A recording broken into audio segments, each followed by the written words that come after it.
अवस्था फिर 8 से 12 वर्ष की आयु में।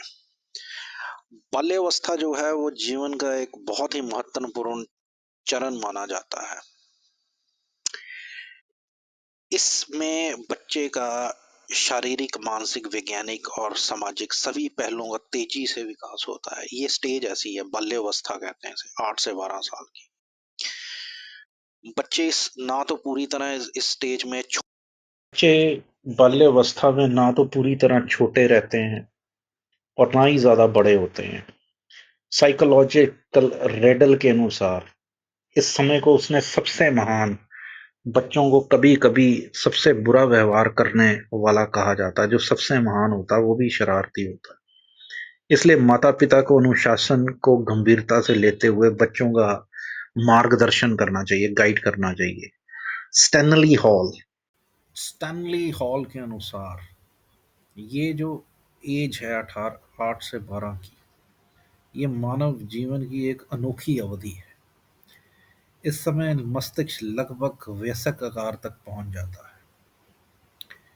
स्वस्थ बहुत अच्छा होता है, थकान बच्चे बहुत ही कम फील करते हैं, सक्रिय होते हैं, फुल ऑफ एनर्जी। वे घर के बाहर स्वतंत्र जीवन की शुरुआत करते हैं और उनकी रुचियां धीरे धीरे वयस्कों से स्वतंत्र हो जाती हैं। फिजिकल डेवलपमेंट देखते हैं 8 से 12 साल के बच्चे की फिजिकल डेवलपमेंट क्या कैसे होती है। इस अवस्था में ऊंचाई और वजन की वृद्धि धीमी रहती है। लड़कियां जो हैं 2 साल आगे होती हैं लड़कों से। फिजिकल डेवलपमेंट में शरीर के अनुपात बदलने लगते हैं, दांत गिरते हैं, स्थायी दांत आते हैं। आपने देखा होगा कुछ बच्चे बीमार भी होते हैं इस स्टेज में जब दांत आते और जाते हैं। माथा समतल होता, नाक तेज, छाती चौड़ी। खेल कूद और गतिविधियों से चलिए कुछ प्रमुख विशेषताएं देखते हैं इस टाइम में। इसमें हाथों की दक्षता और पकड़ मजबूत हो जाती है बच्चों में। शारीरिक शक्ति और सहन शक्ति भी बढ़ती है। थकान, मैंने ऑलरेडी बोला कि बच्चे कम थकते हैं। खेलों में सटीकता और सहनशीलता बढ़ती है। डियरबॉर्न के अनुसार 9 से 11 साल के बच्चे कभी धीरे नहीं चलते, जब तक दौड़ ना लें उन्हें चैन नहीं मिलता। तो इस आयु में बच्चों को शारीरिक परिश्रम की स्वाभाविक आवश्यकता होती है। अब थोड़ा मेंटल डेवलपमेंट देखते हैं। 8 से 12 साल के बच्चों की भौतिक क्षमता कैसी होती है।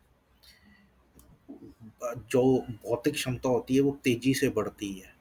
बच्चा अपने और स्वयं और बाहरी दुनिया में स्पष्ट अंतर करने लगता है। उसे समझ आ जाता है कि बाहर क्या है। जिज्ञासा सबसे ज़्यादा इस उम्र में होती है। 12 वर्ष की उम्र तक प्राकृतिक नियमों की समझ लगभग पूर्ण हो जाती है। सीखने और याद रखने की क्षमता भी बढ़ती है, क्योंकि बच्चा औपचारिक शिक्षा में प्रवेश करता है। लॉजिकल सोचने की क्षमता भी डेवलप होती है, तर्क करने की। प्रमुख विशेषताएं: जानकारी को उत्साह से ग्रहण करना, विज्ञान, कहानी और यांत्रिक कार्यों में रुचि लेना। आपने देखा होगा साइंस ज़्यादा पढ़ते हैं, स्टोरी सुनते हैं, मैकेनिकल वर्क करते हैं। साहस और निष्ठा की भावना बढ़ती है। मीन्स आपके पास एक रॉ मटेरियल है, उसे जहाँ मर्जी आप कन्वर्ट कर दो। काल्पनिक खेलों का शौक, पता लग जाता है कि साइंटिस्ट बनेगा कि स्पोर्ट्समैन बनेगा। गणित, विज्ञान और वास्तविक विषयों में गहरी रुचि। कुछ सुपर इंटेलिजेंट होते हैं, बहुत अच्छे मैथमेटिशियन होते हैं, इंजीनियर बनेंगे। कॉज और इफेक्ट को समझते हैं। 12 वर्ष की उम्र तक अनावश्यक डर और काल्पनिक भय भी कम हो जाते हैं। साइंटिफिक जो हो जाते हैं, तो जो इमेजिनेशन है उससे परे चले जाते हैं।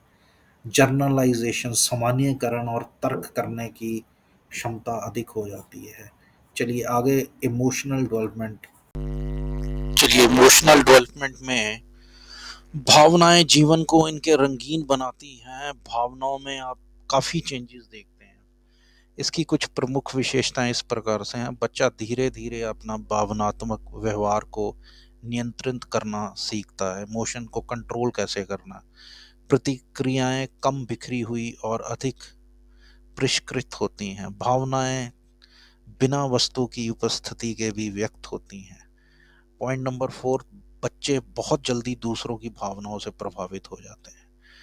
छोटे बच्चों के भय, जानवर, ऊंचाई, आवाज खत्म होते हैं और नए भय, असफलता, मजाक उड़ाना, अलौकिक शक्तियां उत्पन्न होती हैं। मीन्स कुछ जो उनके डर होते हैं वो खत्म होते हैं, कुछ नहीं। जैसे कई हॉरर डिमांड करते हैं, आपस में फन होता है, वो भी उन्हें फिर भय लगता है। क्रोध चिढ़ाने, तुलना करने, मजाक उड़ाने या उपेक्षा से आता है। उनका गुस्सा मीन्स हमने इमोशन स्टडी करने बच्चों के। ईर्ष्या, माता पिता का पक्ष पूर्ण प्रवृत्ति, जैसे 3 भाई हैं तो छोटे को ज़्यादा प्रेफरेंस है, बड़े की और कम, तो एक तरह से जेलसी क्रिएट हो जाती है। लड़कियों में यह अधिक होती है। डेफिनेटली गर्ल्स में जेलसी का भाव ज़्यादा होता है पुरुषों से। प्रसन्नता, प्रेम, जिज्ञासा, दुख और स्नेह प्रमुख भावनाएं होती हैं। इसके बाद हम कुछ सोशल डेवलपमेंट, सामाजिक विकास स्टडी करेंगे, जो चौथा पॉइंट है। सोशल डेवलपमेंट में जो बच्चा जब होता है तो उसकी जो शुरुआत होती है, उसका जो सोशल सर्कल होता है और घर और पड़ोसी होता है। लेकिन 8 से 12 साल में पीयर ग्रुप्स बनते हैं।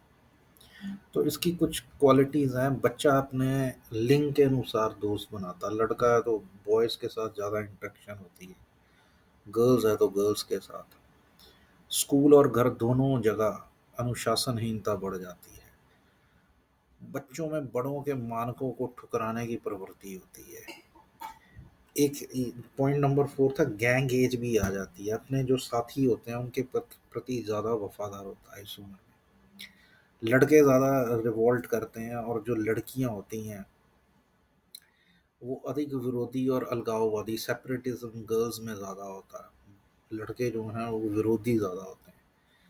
सामूहिक खेलों में भागीदारी, टीम वर्क, संयोग और टीम भावना विकसित होती है। जैसे क्रिकेट है उससे टीम भावना, फुटबॉल है टीम भावना विकसित होती है। सामाजिक चेतना तीव्र गति से बढ़ती है। चलिए अब माता पिता और शिक्षकों के लिए कुछ मार्गदर्शक हैं। पॉइंट नंबर 1, घर और स्कूल में सुरक्षित व स्वतंत्र वातावरण दें उन्हें। बच्चों को अपनी इमोशंस जो हैं वो व्यक्त करने दें। पॉइंट नंबर 3, खेल, सांस्कृतिक गतिविधियां और पिकनिक जैसी गतिविधियां करवाएं ताकि वो सीख सकें बाहर का माहौल। लड़के और लड़कियों की तुलना ना करें, कभी कंपैरिजन ना करें। लोकतांत्रिक दृष्टिकोण अपनाएं। लड़कों को पुरुषों के साथ समय बिताने का अवसर दें। बच्चों के भावनात्मक विस्फोट को शांतिपूर्ण ढंग से संभालें। बच्चों के साथ हमेशा शांति से ही पेश आएं, ज़्यादा गुस्सा ना दिखाएं। बच्चों की व्यक्तित्व की स्वतंत्रता का सम्मान करें। उन्हें अच्छे बिहेवियर के लिए मोटिवेट करें।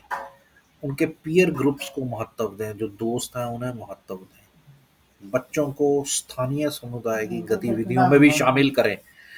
आत्मनिर्भरता की छोटी कोशिशों कोशिशों को स्वीकारें, so that they become independent in future, ताकि फ्यूचर में इंडिपेंडेंट हो। बच्चों के गैंग में शामिल होने पर रोक ना लगाएं, क्योंकि इससे उन्हें आत्म अभिव्यक्ति और सुरक्षा का अनुभव होता है। घर और स्कूल की गतिविधियों में भाग लेने के लिए प्रेरित करें। निष्कर्ष जो समरी है इसकी, तो इसमें हमने मानव विकास के सिद्धांत और चरणों का अध्ययन किया।